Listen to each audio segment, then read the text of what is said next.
soul songs, both Soul Songs 1 and Soul Songs 2, and the third one that's on the way, are all about the deep spiritual journey.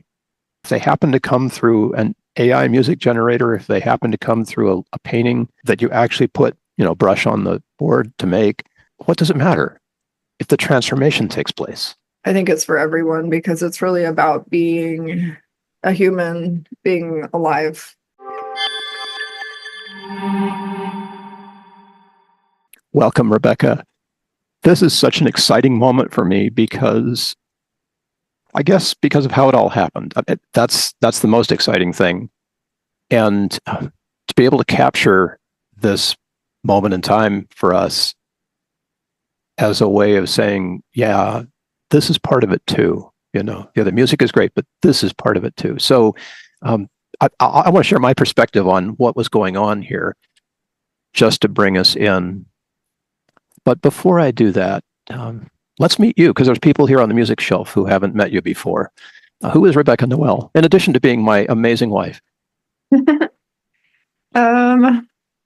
that's the number one. I'm a wife and a mother and a grandmother, and me as a person, I consider myself a pretty diverse artist. I had a career in dance until I was about 30, and then went into oil painting after that, which that's what I consider my career right now. But I love all kinds of art. I love performance art, fine art. I love making music. Any kind of creativity is what I thrive on. So that's me. I'm definitely an artist at heart. Yeah, I completely agree. And it's lovely that we've been able to do some musical stuff together. And, in spite of everything else, Rebecca also sings. So, and acts. And I mean, there's a whole lot of things, but I love that we've done some musical projects together in the past. Music brought us together. Music and dance brought us together. And it's true. They're still sort of in waves, a big part of our lives. It's interesting. Truly. I love that you grabbed onto this music AI thing so fast, so completely. And it was what, the 4th of July? I think it was the 4th of July. Yeah, we just looked at that. We were... it was the 4th when we made one on yours. And yes. Then the next morning I made my own account so I could just have at it. Start doing them, right? So this process of making music on Suno, just for people who are listening, Suno AI is, as some people say, an embattled software engine that's available on the web.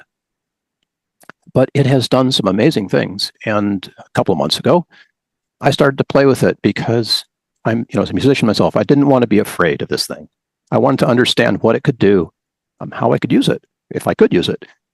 And the process of doing that it blew me away. It literally blew me away. And for those who are seeing this at some point in the future, we used Suno 4.5. We're recording in July of 2025. And I think in April of 25 is when Suno introduced their 4.5 version. And that complicates things because AI moves so fast. But it really reached into my heart doing this process that Rebecca's going to describe. It reached into my heart and I wanted to share it. And I'd done that sort of publicly in some other venues, but on the 4th of July, Rebecca and I sat down and I said, I got to show you how this works. And it wasn't long after clicking through and watching it create, songs from thin air that I think the timestamp on that file is like 9:30 in the evening when we made your first music. Rebecca said, I've got a poem. And I went downstairs to the computer and read it, speech to text, and used the file and pasted that into Suno. And it made the very first song, the bones of which are still in the album now. But as Rebecca says, that's the moment. And right after that, you kind of did one of those, like when Liberté came, all of those acrylic paintings. It's like I knew that Rebecca was up there and she was working on something, and these songs were just flowing. So let me get off the stage and talk to us about how that happened that Saturday morning, July 5th, when you started to make music. Well, comparing it to Liberté is pretty spot on because that's kind of how I operate as an artist. I try not to. I try to be slow and steady and chipping away every day, but I have major highs and I have major lows when I think I'll never create again. But Liberté was gosh, 40 something paintings that I did within a few days. Um, a few years ago, and it was just a rush of creativity. And this project was a really similar experience. And it started with a rush of poems that I wrote in 2018. That was the same thing. I wrote 44 poems in 2018 within a few days. It's all just, sometimes it just pours out and you can't stop. And you have to ride that wave because the wave's not going to last forever. So when we started using Suno together, I didn't really have any ideas. I was thinking of making some funny stuff. You've been making funny songs, and I love funny music. But I grabbed the journal that had the 44 poems in them from a few years ago, and so there was just like a gold mine of song ideas. And some of them I just typed them out exactly the way they were. The very first one that we did was fun, and it's about keeping the fun of childhood in your adult life. And I'm pretty sure we just typed that one out the way it was. But after that, I just started taking one poem at a time and editing them if they needed to be, more fluid for a song, or if they needed to. There were some things that were just redundant. There was a bit of editing that I did in the process of typing them out into Suno. And then I tried out some different voice ideas, decided that I only wanted female voices. I just felt this poetry needed to be sung in these sort of rich, calming, feminine voices, maybe because that's an extension of my own voice.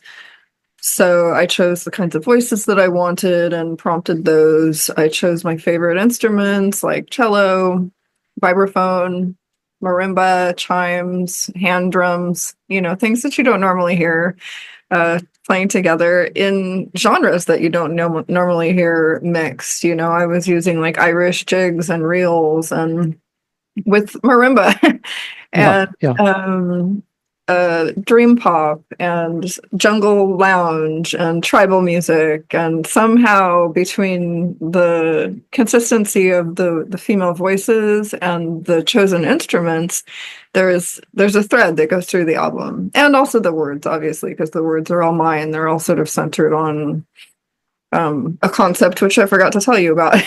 Well, I want to ask you about that because the thing that really got me was taking words that I'd written, poetry that I'd written, ages ago, or spontaneous things that I was just thinking now and writing down, and then hearing them sung back to me. That just really grabbed my heart. How was that for you? Well, I should take a step back to the original intention of the poetry, which became the intention of the albums. It was really a project of intention. It was January of 2018, and I was thinking about and writing my upcoming year of intentions. I wrote down a whole bunch of words that sparked interest in me, words like love, beauty, tranquility, music, dance, on and on. And each poem was written as almost like an ode or a blessing or a reflection of that word or an intention. So to then take those words further and how, prompt the music from Suno, and there's a lot of sifting through to find something that's really magic. But once you find that magic in the music that goes along with the words that you've written, it makes you wonder, like, did I even write that? It just feels like this I don't know, almost like a channeling experience to have your words turned into something that takes them to a whole other level and that brings them to life in a whole new way. I So get that. that was amazing. I mean, I was crying a lot the first few times we listened to the albums beginning to end, and you've been very patient and encouraging with me and listening to them with me over and over and over. But yeah, those first few times I couldn't make it through. I was just crying and crying because it brought the words to life and really reminded me of the beauty of those concepts and the importance of them in my life, in our lives, in our relationship, in our family. So, I've been really struck by that because there are things that I've done with Suno, some of which I've released, and you all, if you're watching this, you know I've been writing about this. But the unlocking, I think, of meaning in the words is something that is fundamental to making music from them. And I'm going to ask you about this later, but the process can be either one and done, or it can be really hard to get what you want out of the AI engine. And we're going to talk about that later. But the thing that I wanted to share that I feel like is so common to both of us here and the other people that I've spoken to are doing this is that when it's right, somehow you just get it. It blows you away. And I can't say that that's because of the amazing music or whatever, the voice, or there's no single aspect of this that is the thing that really unlocks it. So I'm curious because I'm a music guy. I hear the music first. What is it that really struck you, like if you could put it into words, about that moment where it really comes alive that you've just described? I'm not sure that I actually had any that were one and done. What has happened a few times though is that I've made something towards the beginning of the process and then thought, oh, that's pretty good. And then liked it and sort of kept making more versions and then ended up realizing that nothing was going to be better than that one I made towards the beginning. So that definitely has happened. There hasn't been a moment where I clicked create for the very first time and then went, oh my God, it's perfect. And quite often there's compromise that you need to make depending on your priorities. My number one priority in this music, in these albums, was the words. The words needed to be clear. They needed to be phrased correctly. They needed to have, nice rhythm with the song. They needed a voice that was carrying them clearly, that was easy to understand. And just that alone sometimes is so hard to get out of Suno because Suno doesn't realize what a natural musical phrasing would be like. So it's throwing stuff all over the place and it's throwing away important words and phrases. And it could be the most incredible, beautiful song, exactly what you wanted, but the voice sucks, the diction sucks. It's just not the right rhythm for the words, like there's a lot of experimentation and then a bit of compromise in the end to choose the one that is magic. And sometimes it's not that the entire song is magic, it's that like one moment or one phrase that's going to stick with you is magic. And so it's good enough for you to choose that version. And sometimes I'll hear that like in the first half of the song when I'm listening to it for the first time. And I get so much anxiety. I'm like, please don't mess up in the second half. Please don't do anything weird or horrible or hit any clams or go completely off the rails because this is so good. It's like gambling, you just don't know what you're going to get. And yet you're willing to keep pulling the lever until you get what you want. And communicating, refining your communication based on what it happens to be doing. Sometimes it'll like hit this wave of wanting to do everything like really, really fast. So you have to put 5 times in the prompt that you want it slow. Sometimes it'll do the opposite. It'll make everything you put into a ballad, even though you keep saying up tempo, fun, happy, dance music. It'll be like, So Suno can be either ignores us. it can be a really great collaborative partner, or it can be a a recalcitrant sort of stodgy, I'm going to do what I want, just like we musicians. And it's a program that has a lot of faults. So I'm constantly cursing the bad programming and the fact that I'm wasting my credits on their bad programming when they're giving me gibberish or clams or, whatever thing that shouldn't be there. But yeah, so sometimes I'll have to like refresh the page and sort of hope that the site will like stop doing what I don't want it to do. So for people who have never seen Suno before, it kind of looks like a couple of boxes where you have one for lyrics and one for your style, your prompts. And there's some adjustments you can make to the style. And then a big sort of orange button that says create. When you create, it gives you two versions of its ability to create that moment in music. And you listen. And because this process of creation takes seconds and the process of listening takes 3 minutes-ish or more, you spend a lot of time listening. And sometimes it's like obvious right away the voice doesn't work, or you want to listen a little bit longer to see if it will work somewhere down the road. And if you don't like it, then you go back and start over. And there's no such thing in Suno as going in and fixing one note or fixing one word. They aren't there yet. Save us a lot of time and credits if there were.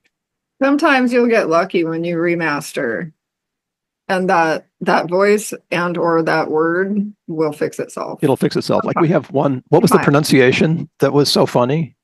Oh, we've had a few. We had harmony. Harmony. Yeah, harmony. It was a really important word too. And circumspect. Circumspect. Or yes, for circumspect instead of circumstance. But those I remastered and those worked themselves out. But Fortunately, there's one that I couldn't fix no matter how many remasters I did. That was the word fearless, which it turned into fearless. And that's the way it is on the album. That's the way it is on the album. So get used to it. Can we hear one of these? For just you mentioned something about how something really grabbed you. What song comes to mind that has that real grabbing bit in it? And what should we listen for as we're listening to it? Let's do grounding. There's a lot of things I love. I mean, I love all the songs so much. This is just an impossible choice. But for some reason I have grounding in my head. It's got it's got some cello, it's got some like, I don't know, plucking of some guitar maybe or ukulele. It has a very nice clear voice. It has a pretty melody and you can really hear the words and it all just it melds very nicely. And it was also compromised because I did not want soprano. I did not want high voices in any of my songs, and Suno will not listen to me. I put in like all caps with 5 exclamation marks, deep voice, tenor, whatever I can, and it's like whatever. But in the end, it was a compromise that was worth it for me because it made such a beautiful song that I really love it. So this is Grounding from Soul Songs. 2 minutes and 47 seconds for those who are keeping time at home. And let's have a listen. Here we go.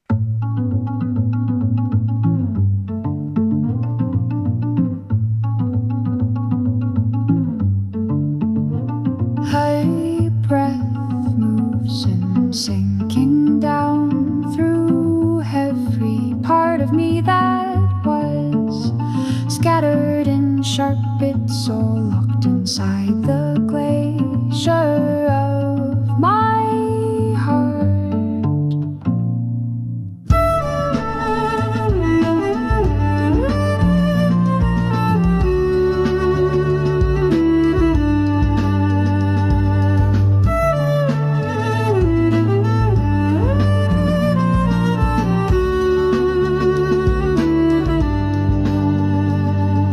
Ground and earth and universe beneath my feet. Ancestors call from the trees, from the heavens, from the earth's core.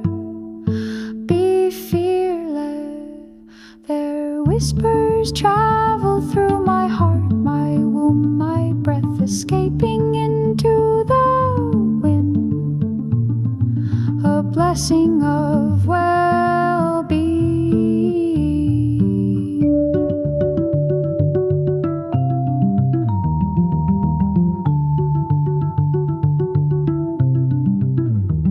Brain, mind, eyes are open, sensible, stable, present. I am an ancient soul coming and going, finding meaning, giving love, one with the rhythms of the earth. Ground and earth and universe beneath my feet. Ancestors call from the trees, from the heavens, from the earth's core. Ground and earth and universe beneath my feet. Ancestors call from the trees, from the heavens, from the earth's core. Be fearless. No wonder I had that in my head. Be fearless. Hey, Fairla, I Anyways, love goes up that. way, way high, way It higher also than was I wanted yes. it to. But So why did you go with this one? Like, why did you choose this version? It had all the things you don't want. it had the right phrasing.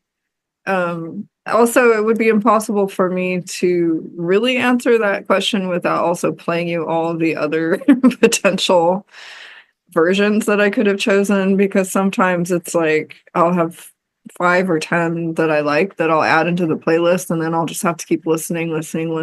And there's one that I like better because the phrasing is clearer and the words mean more, or one that I like better because it mixes the instruments that I love better, or one that just like makes me cry every time I hear a certain line, or one that has a melody with a phrase that sticks in my head. A lot of them have that. We've had earworms of every single song on that album Yeah, all month long. last few weeks. So for people who are looking at this, how much control do you have over things like the melody that gets chosen, or the structure of the song? I mean, just like the fundamental things that composers would look at.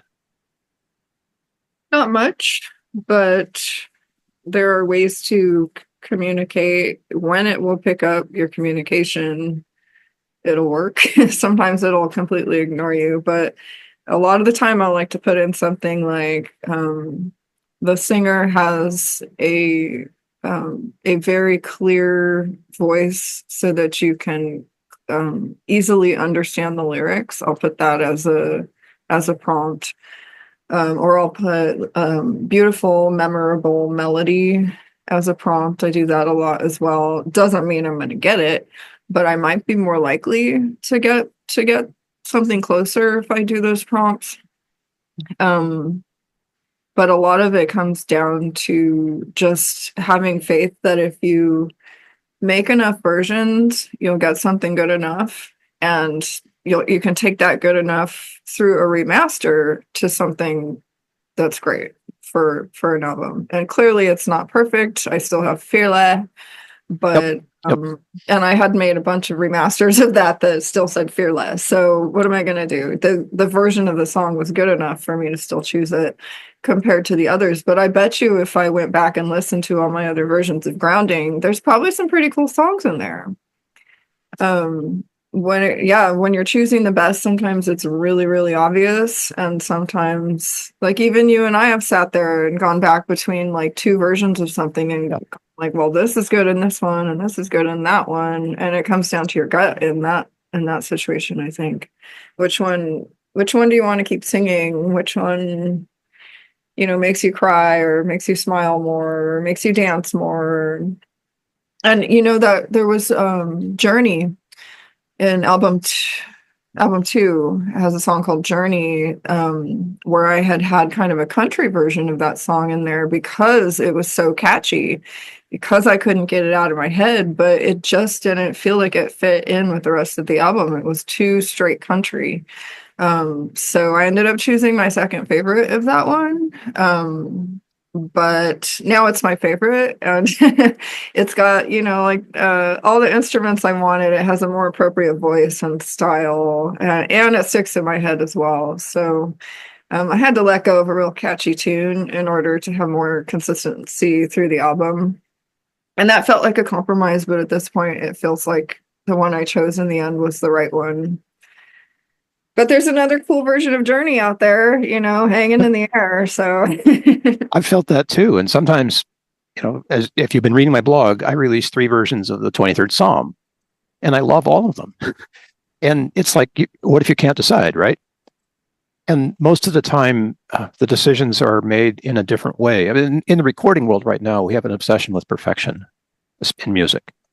The beat has got to be spot on. It's like the classical world, even where we can play with the beat, has an obsession with perfection. And it's really, really overriding versus having the kind of authentic emotion that used to be there in recordings where I'm a piano player, right? So in recordings where Horowitz or somebody would just go crazy. And what happened was amazing, mistakes and all, because it was Horowitz.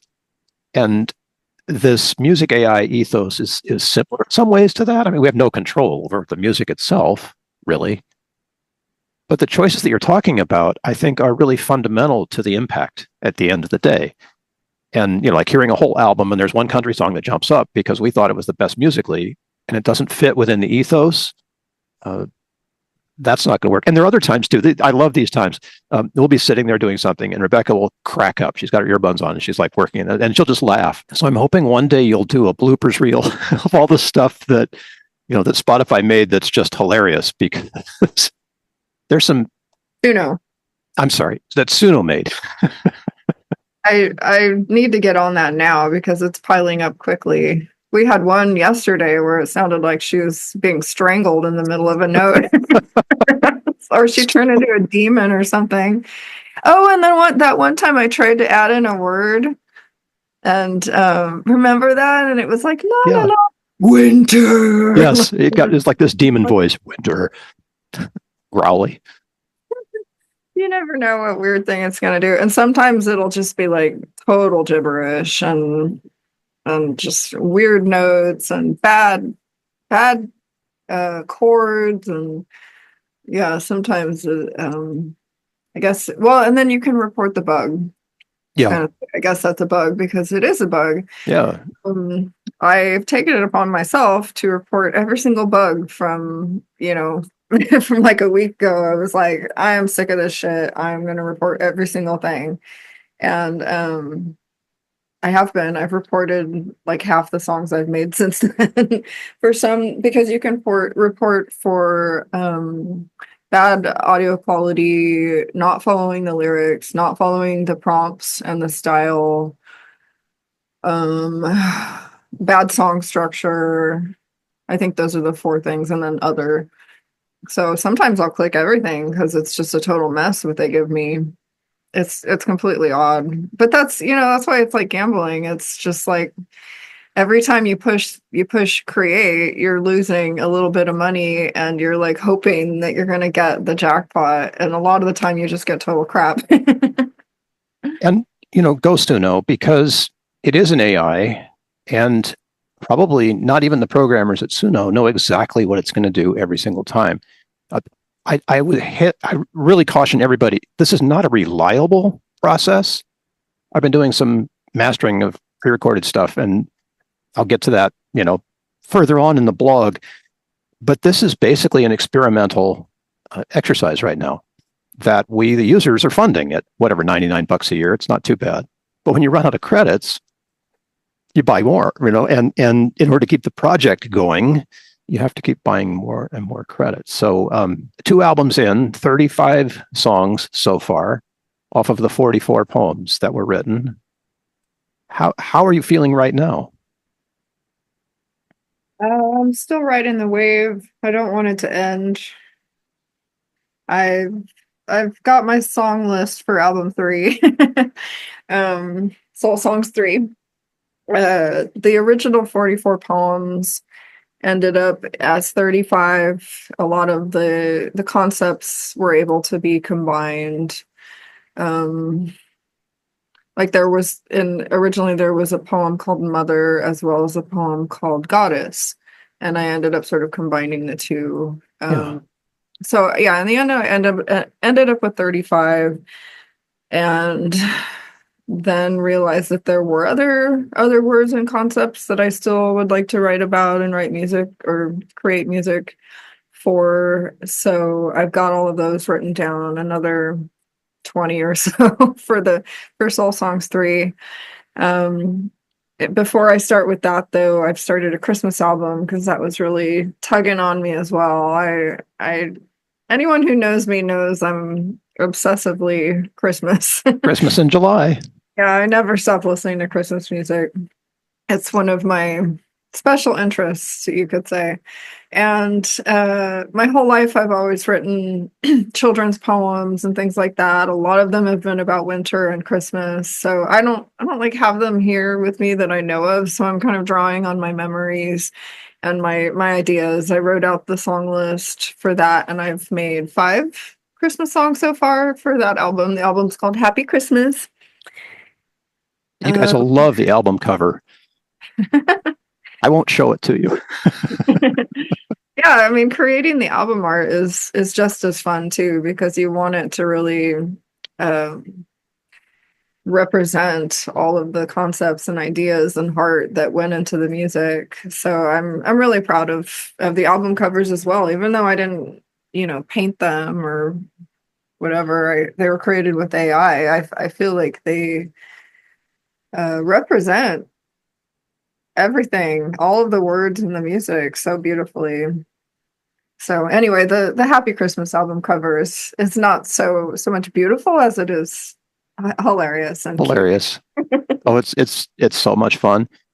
So as a creator, I have to ask this because just this week we got news through all the major media that the first AI, he calls himself a music designer, has signed a record deal. And it's not a major label, and he's only got 3.2 million listens to his hit song called Stone on Suno. Go get it soon. But I listened to the song and I'm like, okay, this is mainstream music today. And he's doing it with AI. His handle is I am Oliver. And I'm going to be judgmental here for a second because while this song is better than the Velvet Sundown or whatever that schlock band is that everybody talked about last week, making AI music and irresponsibly promoting it and making a bunch of money because of its promotion on Spotify. I Am Oliver is coming closer to the heart, right? He's able to make something that he's not trying to bluff anybody here. He's just saying, this is the music that resonates for me. And I get that. And I'm glad that he's got a deal, right? I'm glad that the industry is recognizing AI music designers or creators or programmers, whatever we're going to call ourselves, and the value that exists in that music.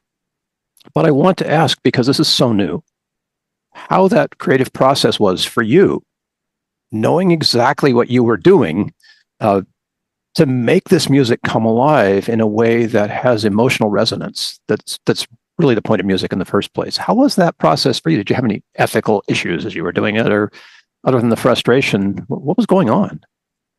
I didn't really allow myself to feel bad about the fact that it's AI until the albums were finished, and I Right, and then it all comes into a little bit of judgment from just a couple people on basically, if you're using AI, it's not really yours and you're cheating and you should be writing the songs yourself and things like that. Like basically you're doing nothing except pumping your words into it.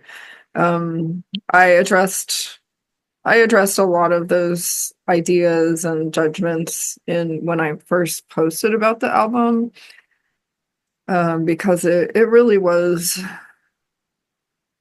causing me anxiety. The music ended up they're my words, they're my poetry, so it already means something to me. But the process of creating the music as well and adding those melodies underneath the words and the rhythms and the feeling and hearing those voices, even though they're not real voices, they are so real. They just like, I'm in love with these voices. So every layer of the process has made the music become even more precious to me.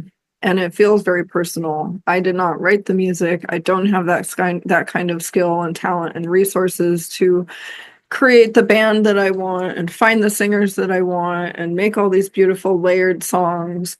But this gave me that opportunity to, from here in my pajamas and the depths of my depression, to be like, ooh, I can make an album. And it brought me out of that depression into this like ecstatic wave of creativity. So I don't see how using AI for something personal like that, for something that is going to lift your mood and change your life, is, is bad.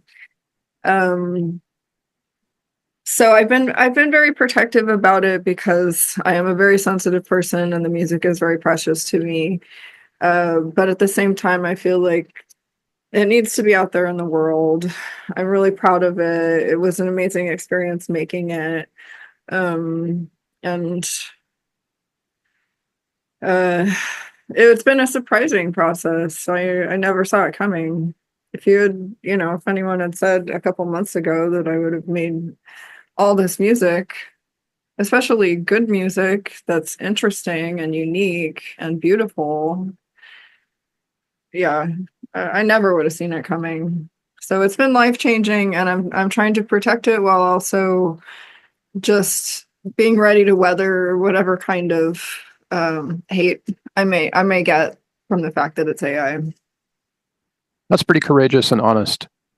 And I hope other AI creators that are out there in whatever their media stick with it too, because what you've proven for me, and I thought it was just me at first, but what you've proven with this album, with these albums, is that there is a place for AI music and that it's transformative. And Soul Songs, both Soul Songs 1, Soul Songs 2, and the third one that's on the way, are all about the deep spiritual journey of what sustains you. And the act of putting that out there, I think, is first of all, in our day, it's really, really important to have that kind of grounding, as the song we heard says, but to be able to find those things that really do enliven us. And if they happen to come through an AI music generator, if they happen to come through a painting that you actually put, brush on the board to make, what does it matter if the transformation takes place? That's kind of what I'm after here. And it's hard work. Painting is hard work, right? And composing is hard work. It's really excruciatingly difficult. And if Suno has made that easy in any way for you, you mentioned some of them, but just sort of quickly, what are the ways that you would never be able to do what you've done without music AI? One of the bits of magic is in the fact that it can take your words and sort of lay them into a rhythm and into a melody that you never would have thought of. So in a lot of ways, I've come into the project knowing what I want. I know what voices I want. I know what instruments I want. I know what feeling I want. I want the song to really represent the feeling of the word that the poem is about. Beauty needs to be a beautiful song. Presence needs to draw people in to being in this present moment. Earth is a very tribal, calm, grounding, tribal song that makes you feel like you're in the jungle. Like I knew the feeling that I wanted. I knew some of the sounds that I wanted, but the ability to come up with a bunch of different versions of that, different tempos. Sometimes I know the tempo and the rhythm that I want. Sometimes I know I want a fast jig. but a lot of the time I don't, and I'm really grateful for Suno for coming up with sambas and rumbas and every once in a while a swing. And I mean, sometimes I'm very not grateful when it comes up with like 10 polkas in a row. I'm asking for a mid-tempo chill song, but it gives you that sort of experimentation with a full band that you would not, even if you had all the money in the world and a full band, you would never be able to hear all these versions of a song. Well, let's talk about this band, because you've got cello, which is important, you mentioned, and marimba, or like xylophone, the mallets. There's obviously drums, but how in the world did you come up with the instrumentation choices that you wanted? Because they seem like they'd just be a train wreck if you went into the studio with live musicians. You mean the blending of those? Yeah, the instruments, and I mean, clearly Suno is doing its job to make them all work. But what made you decide that, having a vibraphone and an EDM song about dreams would work? It's just intuitive, and it comes from the things that I love, that I've loved throughout my life. And there were a lot of times I asked myself, do I want to add anything? Do I want more instruments? And every once in a while, Suno will add another instrument that I'm okay with, but a lot of the time it'll add things that are just too much, or I wanted it to be very chill. For me, anything with like chimes, marimba, vibraphone, and cello, that sort of the chiminess of the vibraphone mixed with like that deep sort of lilting cello sound, or even the like the fiddling cello, or the cello used as a bass, like all of that to me is very calming.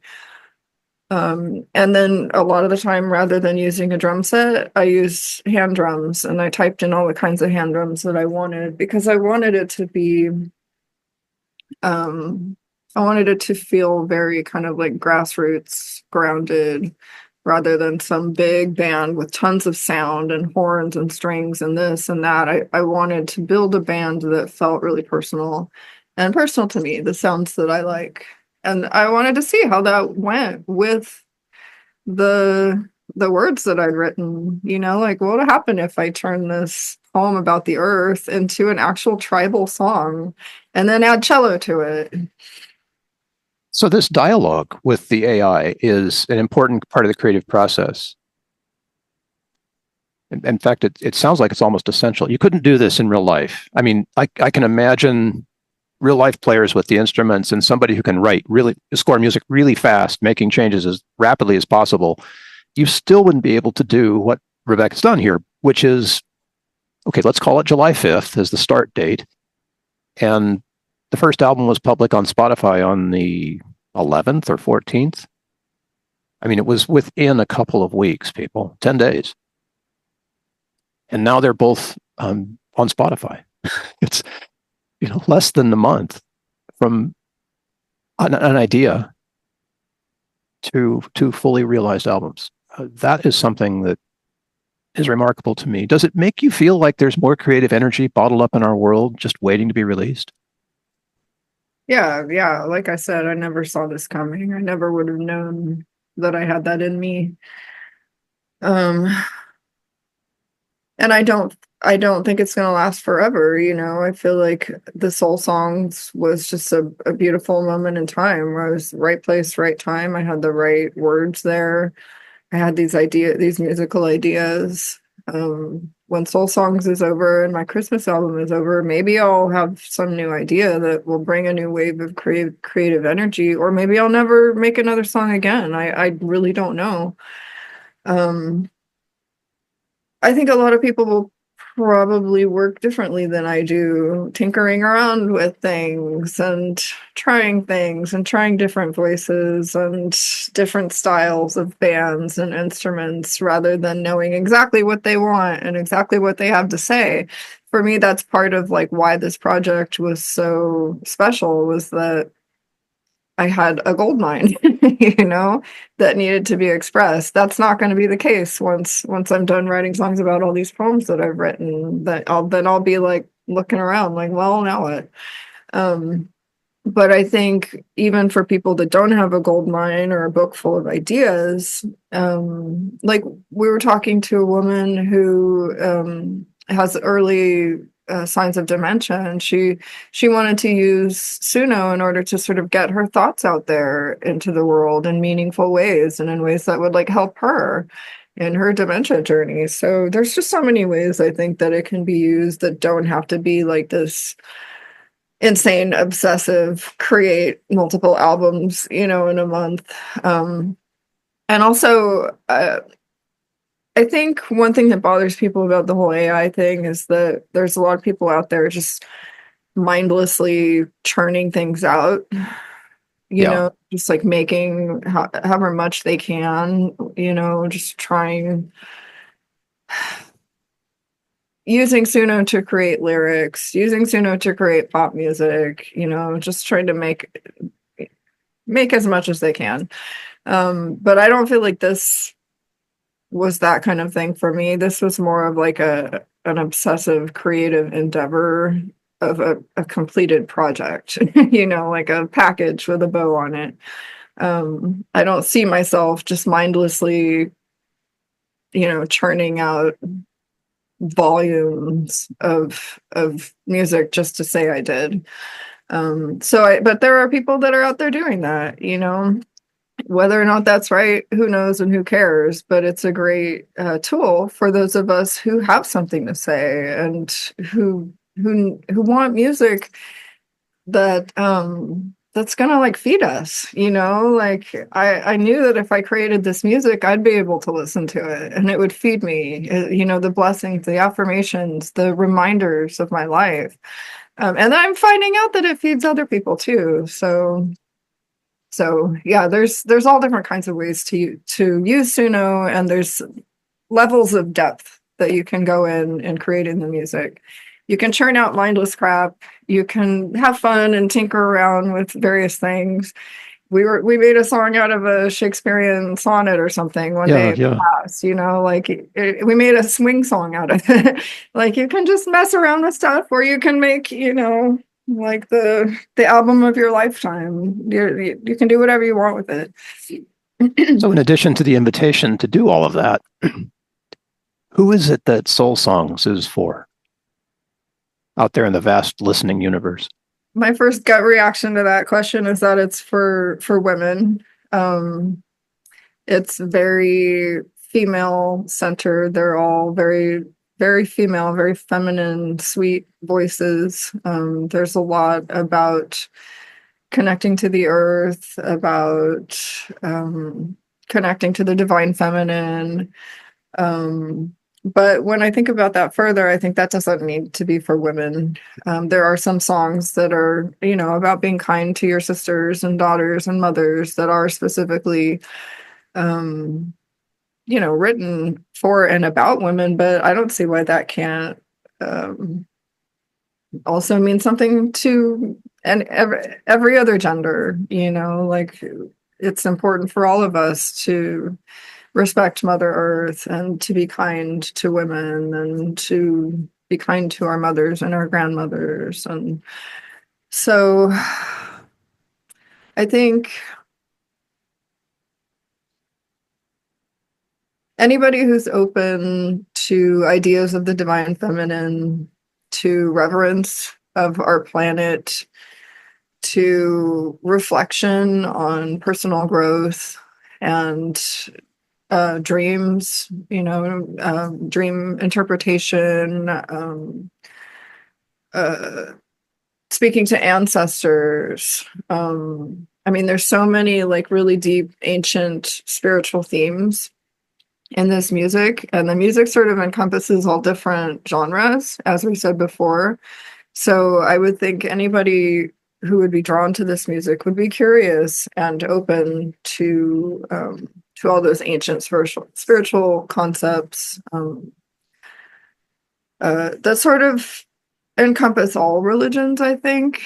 I don't talk about God or Jesus or, Father God or anything like that. But that doesn't mean that that music isn't for, you know, traditional religious people. I think it's for everyone because it's really about being a human, being alive. Play one more before we wrap. Can we do Adventure? Oh, I thought you were going to do Sun. Well, my favorite is Sun, but people can go and listen to that, right? But I like you're talking about this in a way that is so connected with what the invitation is in Adventure, to live this beautiful way. And when you're listening to this, when you're listening to people, you'll hear the hook because it'll stick with you. And I don't want to give it away, but I hope you hear it when we do. We'll come back at the end and then ask if you got it.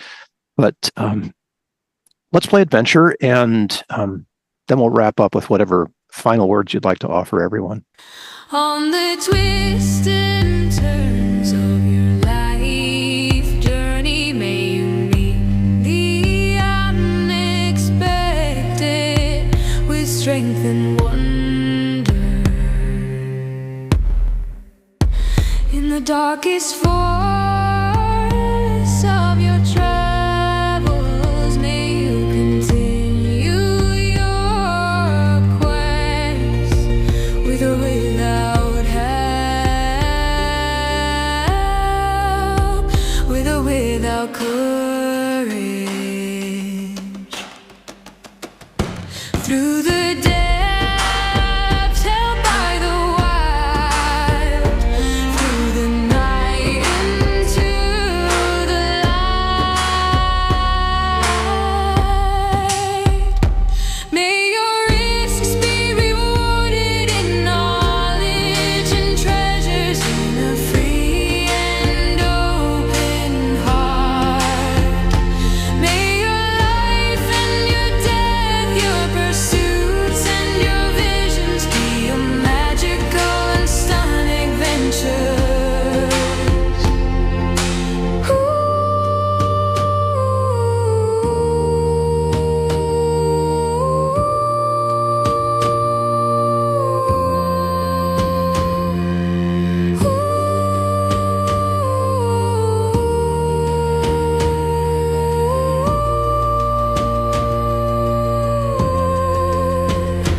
May your risks be rewarded in knowledge and treasures, in the free and open heart. May your life and your death, your pursuits and your visions be a magical and stunning adventure.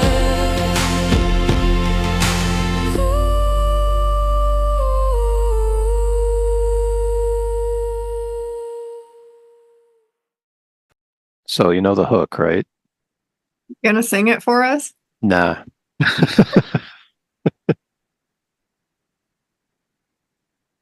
When you hear the words that way, they just get into you. To me, I suppose to you too, but they stay with you. And for weeks now, those little hooks have stayed with me. And I know they're with you. I hear you singing them all around the house in ways that give me something to hang on to that I didn't have before. May your risks be rewarded with knowledge and treasure. I mean, how many times have you heard somebody say that? Perennial wisdom, right? It's just the way that life works, risk and reward. But when you hear it to music, that gets into you. It changes you in a way. And I feel that way is good.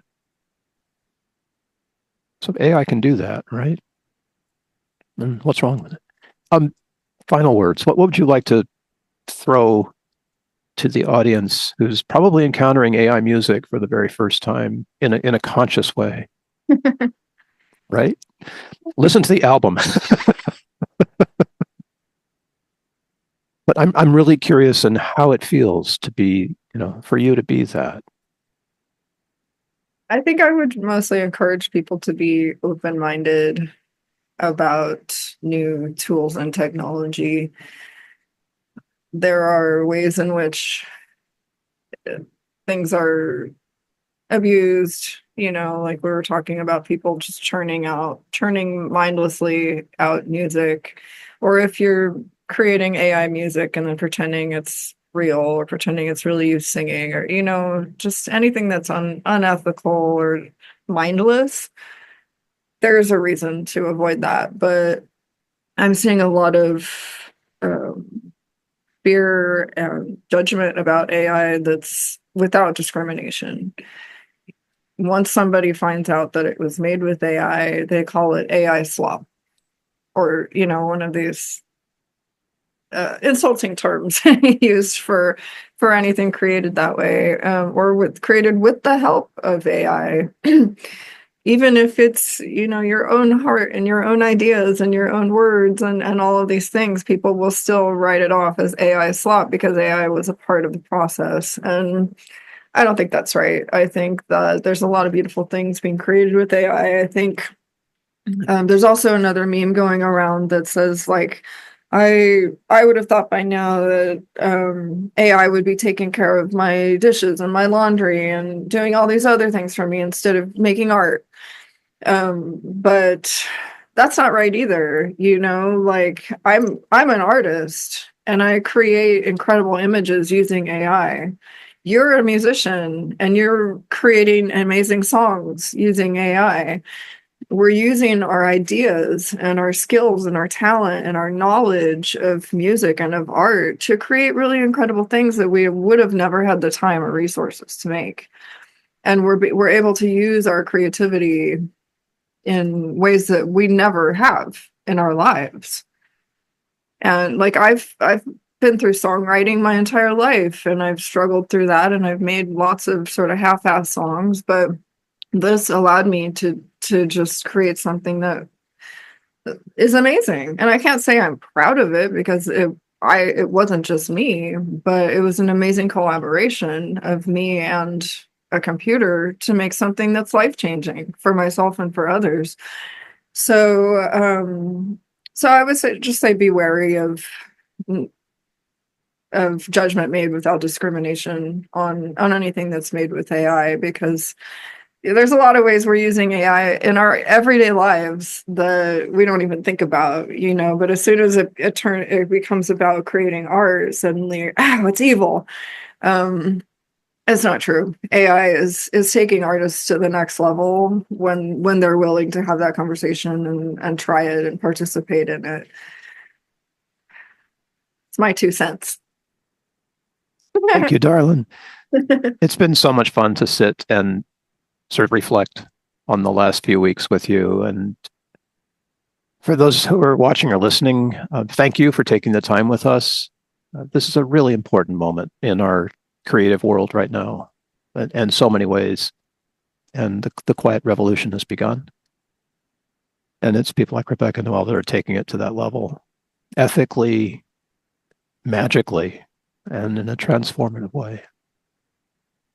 Thank you, sweetheart. Thank you.